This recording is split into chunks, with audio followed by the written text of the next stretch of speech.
Yamaha FZS version 5 hybrid model. এই বাইকটা কিন্তু বর্তমানে বেশ হাইপে রয়েছে। এটার কারণ বাইকটাতে তারা একটা হাইব্রিড ইঞ্জিন দিয়েছে, যেটা কিন্তু আগে পরে কোনো কোম্পানি কখনোই তাদের বাইকে ব্যবহার করেনি। এর পাশাপাশি বাইকটাতে আপনারা যে সকল ফিচারগুলো পাবেন এগুলো কিন্তু ইয়ামাহার এফজেডএস সিরিজের কোনো বাইকেই কখনো দেওয়া হয়নি। যেমন বাইকটাতে আপনারা টিএফটি স্পিডোমিটার পাবেন, একটা হাইব্রিড ইঞ্জিন পাবেন। মূলত আসলে এগুলোই এই বাইকটাতে তারা নতুন করে অ্যাড করেছে। আসলে বাইকটা কিন্তু দেখতে শুনতে পুরোপুরি ইয়ামাহা এফজেডএস ভার্সন 4 এর মতোই, শুধুমাত্র এখানে কিছুটা পরিবর্তন করেছে তারা। যেমন বাইকটাকে তারা প্রথমত বেশ কয়েকটা নতুন কালারে লঞ্চ করেছে।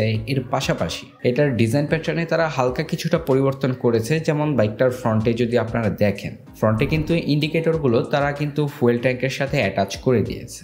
মানে আর কি আপনারা এখানেই কিছুটা পরিবর্তন পাবেন। এছাড়া আসলে ডিজাইন প্যাটার্ন থেকে শুরু করে বাইকটা দেখতে শুনতে হুবহু ইয়ামাহা এফজেডএস ভার্সন 4 এর মতোই। আর তাছাড়া যদি বলতে যাই, নতুন করে একটা হাইব্রিড ইঞ্জিন পাবেন, এই আর কি।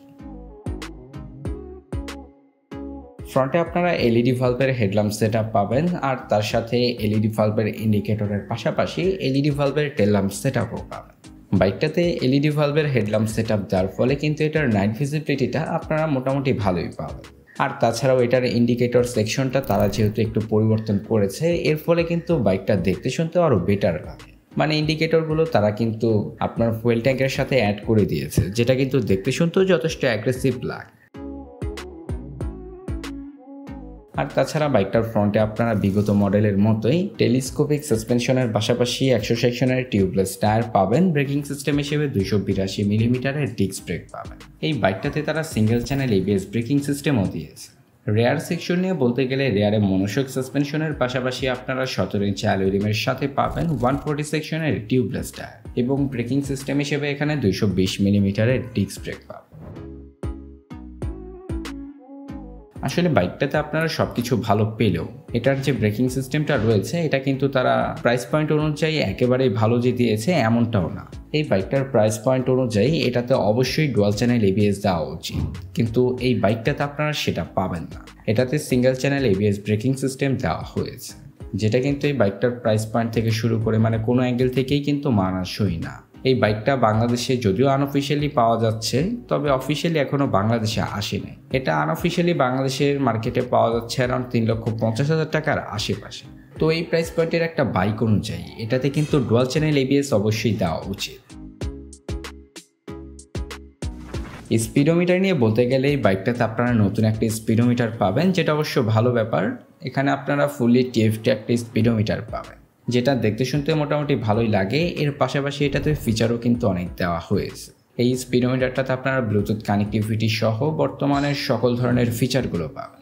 এমনকি এই স্পিডোমিটারটা কিন্তু স্মার্টফোন দিয়েও আপনারা চাইলে কন্ট্রোল করতে পারবেন। সব কিছু মিলে আসলে এটার স্পিডোমিটারটাকে ভালোই বলা যায়। আর তাছাড়া ইয়ামাহার বিশেষ করে এফজেড সিরিজের কোনো বাইকেই কিন্তু এই টিএফটি স্পিডোমিটার আগে পরে কখনোই দেওয়া হয়নি।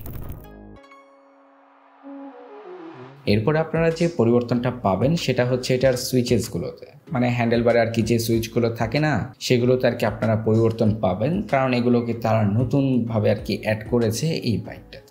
এমনকি এগুলো দেখতে শুনতেও যথেষ্ট প্রিমিয়াম লাগে। তবে যদি এটার ইঞ্জিন সেকশন নিয়ে বলতে যাই, এটার ইঞ্জিনটা কিন্তু আবার 150 সিসি একটা বাইকের তুলনায় অনেকটাই পিছিয়ে থাকবে, কারণ এই বাইকটার পাওয়ার বলেন, টর্ক বলেন, সব কিছুই কিন্তু আপনারা কম পাবেন। তবে ওই যে বাইকটাতে তারা যে হাইব্রিড ইঞ্জিনটা দিয়েছে এর ফলে কিন্তু বাইকটার ইনিশিয়াল পাওয়ার অ্যান্ড টর্কটা আপনারা কিছুটা বেটার পাবেন। তবে যতটাও ভালো পাবেন এমনটাও কিন্তু না। এটা 150 সিসির বাইক হওয়ার সত্ত্বেও এটাতে কিন্তু আপনারা পাওয়ারটা কিন্তু অতটাও বেশি পাবেন না। এর পাশাপাশি বাইকটার কুলিং সিস্টেমও তারা এয়ার কুলিং সিস্টেম দিয়েছে, এমনকি এটার প্রাইসটাও কিন্তু অনেকটা বেশি। মানে ফুললি ইঞ্জিন সেকশনের দিক থেকেই বাইকটা 150 সিসি একটা বাইক অনুযায়ী অনেকটাই পিছিয়ে থাকে, অথচ এটার প্রাইসটা কিন্তু আবার অনেকটাই বেশি। তো আসলে ইঞ্জিনের দিক থেকে এই বাইকটাকে পিছিয়েই রাখতে হয়। তো এই ছিল আসলে বাইকটার ওভারঅল স্পেসিফিকেশন। এই বাইকটার আসলে অফিসিয়াল লঞ্চ ডেট নিয়ে কিন্তু এখনো পর্যন্ত তেমন কোনো সঠিক ধারণা পাওয়া যায়নি যে বাইকটা আদৌ কবে নাগাদ বাংলাদেশে আসবে। তবে আসলে বাইকটা যেহেতু আনঅফিসিয়ালি বাংলাদেশে পাওয়া যাচ্ছে, তো বেশ কয়েক মাসের মধ্যেই কিন্তু এটা বাংলাদেশে আসতে পারে। আর তাছাড়াও এটার আনঅফিশিয়াল প্রাইসটা আসলে বাংলাদেশে কিন্তু অনেকটাই বেশি। যখন এটা অফিসিয়ালি আসবে তখন কিন্তু এটার প্রাইসটা কিছুটা কম হবে।